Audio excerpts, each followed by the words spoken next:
Hey YouTube, this is MindTech. Welcome back to another video where today I'm going to be telling you how to live stream from start to finish, from nada, no programs, no camera, to a full-on stream on Twitch TV or YouTube gaming. Let's jump right into it.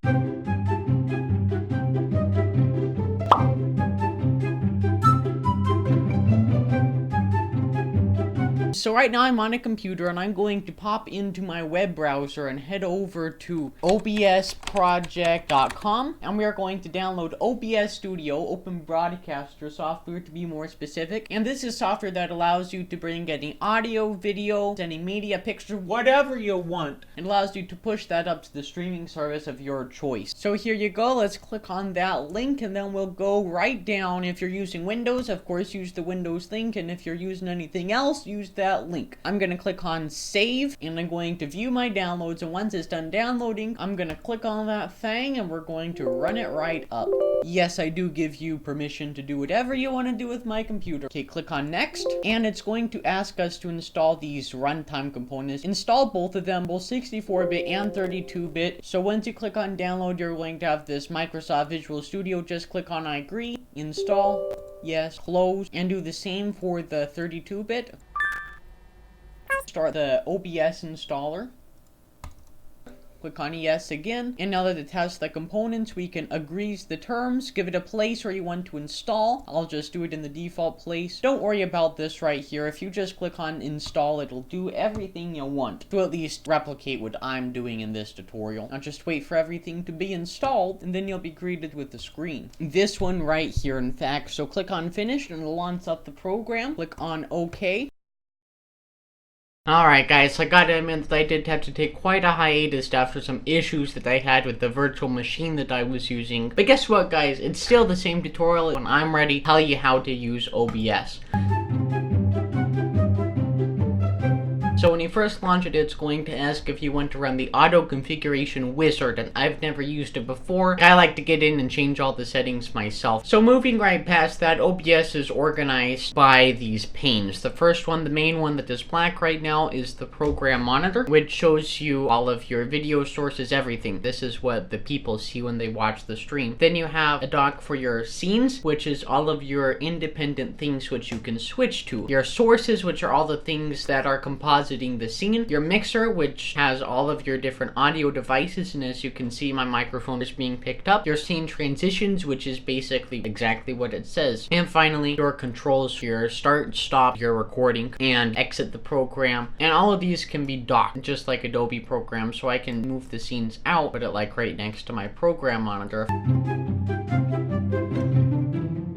So the first thing I'm going to do is rename my scene by right-clicking and selecting rename, and I'm going to add another one. And for the main stream, I'm going to go down on the sources pane, everything that you can add in. Starting first with audio input capture and output capture, and these both are usually by default added in your mixer. Desktop audio is your audio output capture. Whatever your computer spews out at you can be controlled right here. And this is really useful if you use a program like Muxy, which has alert sounds that run through the system on your speakers. And then you have your microphone/auxiliary, which is what records your voice, and you can change exactly what you want it to be by pressing the gear, going to properties, and you can change the device. My microphone is the Behringer line in, so I'm going to set it to that. And also you can add in different filters, like if you want to add in a compressor so that you can go far away from your microphone or really close to the microphone and it sounds the same. This is only software, so it isn't perfect, but it's still works pretty well, and you can change all the different settings right here, and I honestly couldn't explain them to you. So moving along, you can add in a browser, which is really useful if you have different overlays that run in HTML that you want for, let's say, a follow notification. What Streamlabs exploits. Color source literally just adds in a color. You can change it to anything. I've literally never used it at all. Display capture is something that I use all the time, and you can set it to whatever monitor you want. I'm going to call this the LG. LG, just for my LG monitor, and I can change the display itself, and I'm going to set it to this one right here, which is my Audacity program recording the audio. As you can see, when I highlight over it, this actually isn't selected, but it says, oh hey, you can select this, and that's really useful when you have more than one thing on your scene. So if I click on it, I can use these handles to change the size of it, and this works for any sort of video, picture, whatever you want. Right now I'm going to set up OBS so that I can record my screen, and I'm going to go File, Settings, Output. What's really important when we want to record videos is where it says recording. So first of all, it tells us the path that we want. I actually put it on my hard drive, so I'm just going to click on Browse, and I'm going to change the path to my hard drive. You can change the quality to be the bitrate or whatever you're streaming, but I'm going to say that it's high quality because I like my videos to look nice and pristine. This is the really important thing. FLV is a compressed format, which is optimized for your computer crashes. But the problem with this is that you cannot edit this or view it in a conventional viewer. You have to add in plugins. So make sure to change this setting. This will give you a headache. The only way that you can view it is putting it into OBS, and you'd have to record an MP4 and rewrite the whole entire thing. Make sure to change that. And finally, you can change the encoders. If your computer is really powerful, use a hardware encoder, and if it is not, use a software. So I'm just going to apply that, and I'm actually going to open up another instance of OBS, and usually when you try to do that, it's like, oh, it's already running. Well, you could always just launch it anyway and like record yourself recording OBS. Now I'm going to move back into my sources and click on that plus button again. You have a game capture, which is kind of like a specialized thing to capture all of your footage for gaming. I've never really used it before, and I've actually had better luck just using a display capture. You have an image. This is where OBS kind of gets fun because you can bring in different things to create the stream that you want. Let's say you want to have a logo right at the top, and you want to have an overlay for text. This is where Photoshop really comes in handy. I'm going to launch Photoshop, and I'm going to click on Create a New. For the size, it just needs to maintain the same aspect ratio as the output of your stream. If it's 4K, if it's 1080p, if it's 720p, it's all going to be 16:9. But the only thing that we really need to pay attention to here is the background contents. Make sure it's set to transparent so you can have different things and the text in the same place. I'm just going to add in a rectangle right here for the text. Just pop that in. You can change the color to orange. Give it a stroke of about 14 pixels. Make it rounded and move it off to the side. And there you go. And then I mentioned that I wanted to have a logo. So I'm literally just going to pull in my logo and change the size to where it would be good. And I can watermark my stream right there. So just export this, leave it at the default settings. And then you don't really even have to use the plus image button right there. All you have to do really is just drag it right in, and boom, that's it. It's that simple. You can change the size. Let's say you did 4K and you're downscaling it to 1080p to fit in this window. You probably have to move it from the outside. Let's keep on moving down the list. You can add in an image slideshow, which I've honestly never used before. Media source, if you want to have a song playing in the background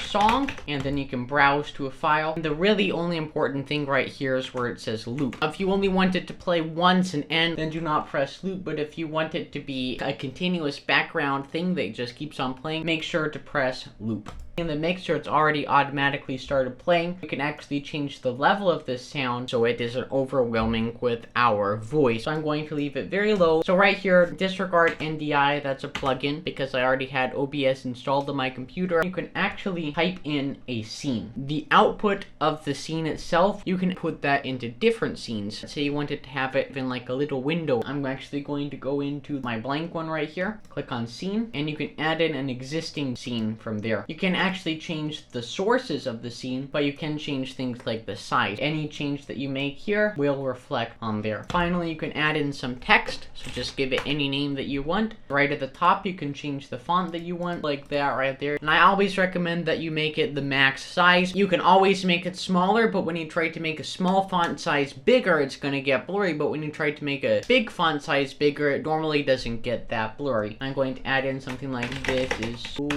cool. Further down, you can change the color. Say I want it to be kind of a blue. We'll make it the text color. You can change the opacity if you want to see things from below. You can even add in a background color if you didn't have an overlay. It normally is set to 0 background opacity. You have to move it so you can actually see it. You can change the alignment if it's in paragraph mode and a bunch of different things. So I'm going to move it down to my overlay and move it to the size. From right here, it looks pretty good. I'm going to right click this text and go to filters, and there's a bunch of different things that you can use to change the way that your text works. I'm just going to add in a quick scroll so it's constantly moving, so you can change the horizontal and vertical speed. I don't know why you would want that, so I'm going to set vertical to 0 and horizontal to about 25, and as you can see, it's only confined to this space, but we can still take advantage of the full area. So I'm actually going to double click that and add in spaces until it reaches the end. So now it goes all the way across to the end, and then once it finishes, it just starts over. So finally, you can add in a video capture device, which can be any video camera that your computer has installed. Either it be a webcam, maybe it'd even be Epicam. Now I did a very comprehensive tutorial about that, which got a lot of positive reception, and I think that you should check that out right after this tutorial. And it either works over Wi-Fi or USB. So give it a name, and it can find the device right here. So I'm going to find the program with USB inserted, and right now you can't really see anything, but if I move to the other one, you can actually see the Epicam window, and if I unplug it, it goes bye-bye, and if I plug it in,